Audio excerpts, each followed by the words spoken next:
It has never been more over for Donald Trump, and he knows it. Because after 8 weeks of shutting down the government to prevent any discussion about the Epstein files, Donald Trump this morning was hit with the term ending, blow a smoking gun that shows us everything that we need to know. And now his White House is in panic, calling an emergency meeting to try and fix this. But that's not it. Because Donald Trump took his tiny little fingers to Truth Social as he collapses, and not only made this situation worse for himself, but is now actively threatening Republicans. He is freaking out. We're going to get into it all. But before we do, if I could quickly ask you to leave a like on this video. And if you haven't already, and you enjoy our channel, to hit that subscribe button, because it goes a long way in supporting our work.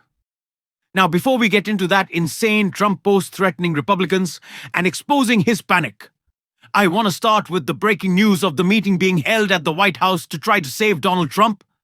It's not going to work, though. Breaking news, CNN has learned there will be a meeting today inside the White House as aides try to manage a potential House vote on the release of the Epstein files. This comes, of course, just hours after Democrats on the Oversight Committee released emails from Jeffrey Epstein himself mentioning Donald Trump by name multiple times. I want to get straight to CNN's Caitlin Polans. Caitlin, what are you learning? Well, the House is releasing these files, but it's not everything that the federal government has. Dana, there's additional files still held by the Justice Department that some Republicans on Capitol Hill are in support of releasing. And so that is causing a political response inside the White House right now, where there is a meeting planned, or was a meeting planned today, about the House effort to try and force a vote to get the Justice Department, the Trump administration, to release the rest of the FBI files, the Justice Department files, everything from years of the investigation into Jeffrey Epstein and others, things that have not seen the light of day yet.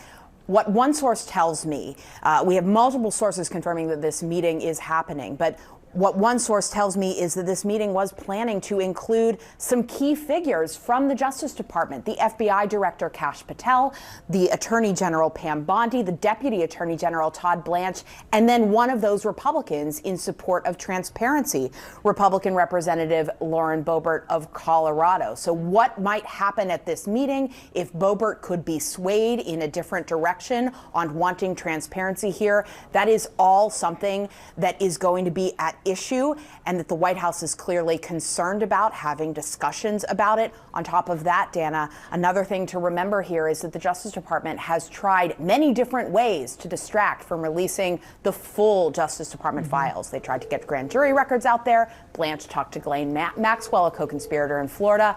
When Ghislaine spoke to Todd Blanche, she told him that Trump himself never acted inappropriately, and she never saw anything untoward in any way toward underage girls. Dana? Yeah, but she also said he was never at the House, and in the email, Epstein said he was at the House. They know it is over. An emergency meeting isn't going to save you. I'm a little worried, though, about Nancy Mace. I'm a little bit worried, though, about Lauren Boebert potentially folding. But the public humiliation that would be can't be anywhere near worth what Donald Trump will do to them. So it's just not going to happen. And in the public-facing side of it, before we get into that Trump post, just listen to Levitt try to spin.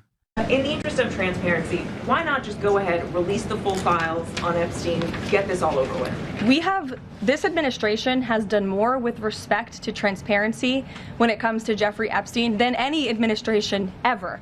In fact, this administration, the Department of Justice, has turned over tens of thousands of documents to the American people.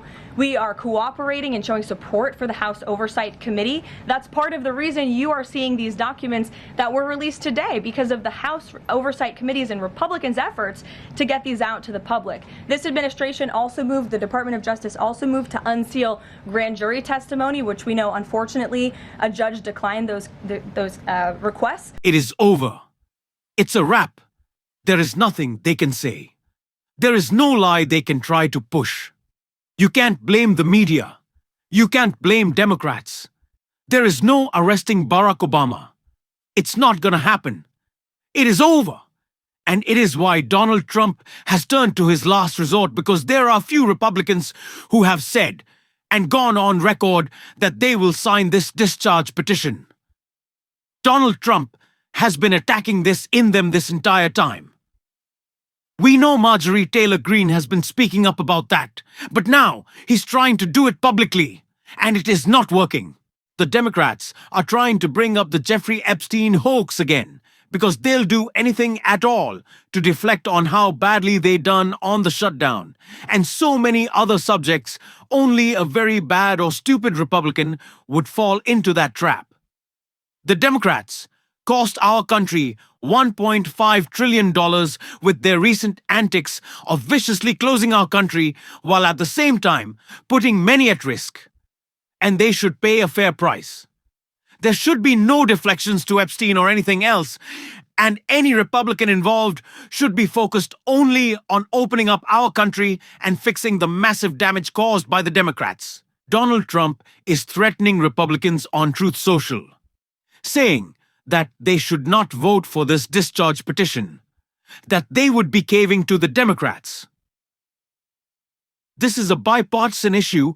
I know not as many Republicans want these Epstein files released as Democrats, because they're worried about their dear leader. But this is not a Democratic issue. This is common sense. This is getting to the bottom of the biggest cover-up that we have maybe ever seen in the history of the American government. Donald Trump will do anything that it takes to protect pedophiles, including screaming at his own Republicans. But I just don't know if it's gonna work. At this point, I truly don't. And if he tries, and if he's successful, it will only mean that it is that much more damning what is in those files. And by the way, 2026 isn't that far away. We will get them at some point. But I do believe at this point still that Lauren Boebert, that Nancy Mace, Thomas Massie, Marjorie Taylor Greene, I don't think Republicans are caving. I think Trump is screwed. I think he knows it. And it's why we have to hit him even more than ever and make him lose his mind. And someone who always makes him lose his mind, Jasmine Crockett was doing that. You're gonna want to hear everything she had to say this morning. Because the president said that he was trying to kick Ghislaine out of Mar-a-Lago because it seems like that's where girls were being recruited from based on information that we have. But more importantly is that he was having conversation, he being Jeffrey Epstein, with Michael Wolff, who is writing this book or trying to put together this book. And in real time, as Trump is running for his first presidential run, we hear or we see that he made it clear that he believes that he has leverage over Trump. And he said that a Trump regime would basically open up, this is me paraphrasing, this is not exactly what it said, but basically it'd be a free for all. And as we've seen, especially in this second term, it's been a free-for-all where Trump has absolutely pardoned some folk that we know are terrible, and we are waiting on him to pardon Ghislaine Maxwell. I think that that's coming up soon, too. Yeah, an important point indeed. Congresswoman, let's take a closer look at that email from Epstein where he writes to the author, Michael Wolff, saying this, and it's a direct quote, redacted victim, the name was redacted. Mar-a-Lago, Trump said he'd asked me to resign, never a member ever. Of course, he knew about the girls as he asked Ghislaine to stop. Obviously, we don't have the full context here, but I'm curious, how do you read this specific email and what it means? Yeah, I think that it is showing that he was well aware and he was trying to cover his tracks at that point in time. And I think that that's what you saw from Jeffrey. Obviously, it'd be better if we could talk to Jeffrey today, but it was very interesting that ultimately Jeffrey Epstein died sitting in prison during Trump's administration. We had on Representative Marlon Stutzman earlier. He's a Republican, and he tried to make the case that President Trump is the most investigated person in the world, and he has not been accused of any criminal wrongdoing here. What do you make of that? Listen, they will do and say anything to cover themselves. You know, I will admit that Donald Trump has been investigated more than the normal, but he just happens to be more corrupt and more criminal than any other president than we've had. I will point out he is the only president who has been convicted of 34 felony convictions that we've ever had in the Oval Office. So while we don't know exactly what crimes he may or may not have committed, just think of it this way. If you know that you didn't do anything, then why is it that you would be twisting members of your own party's arms, trying to get them not to release it? This would be exonerating. If you know that you are free and clear, then why not say, you know what, release the files? In fact, he campaigned on releasing the files because he didn't realize that anything that he was involved in whatsoever was involved in the files.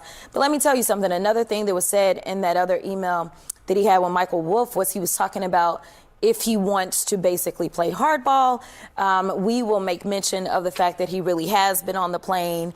And I don't remember if it mentioned the island. Let's actually put that email up just so our viewers can fully understand what it says. I just hope the control room can put this email up. It says, I think you should let him hang himself. And this is in response to a question of whether CNN would plan to ask Trump in a town hall about the relationship with Epstein. Epstein said, how do we craft an answer for him? And Michael Wolff says in this email, I think you should let him hang himself.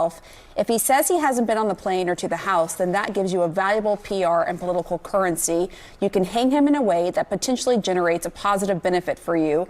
Or if it really looks like he could win, you could save him, generating a debt. Of course, it is possible that when asked, he'll say Jeffrey is a great guy and has gotten a raw deal and is a victim of political correctness, which is to be outlawed in a Trump regime. Yes. That's the full email. Yes, yes, yes.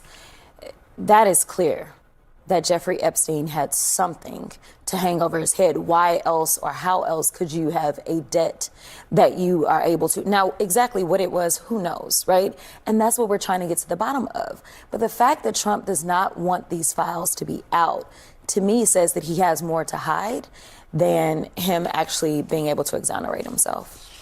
And then the other email talking about that we used initially, I'm just trying to find that email so I can be really precise here. But it talks about how Epstein is emailing Maxwell saying that Trump was with a victim at his house for several hours. This is an email from April 2nd, 2011.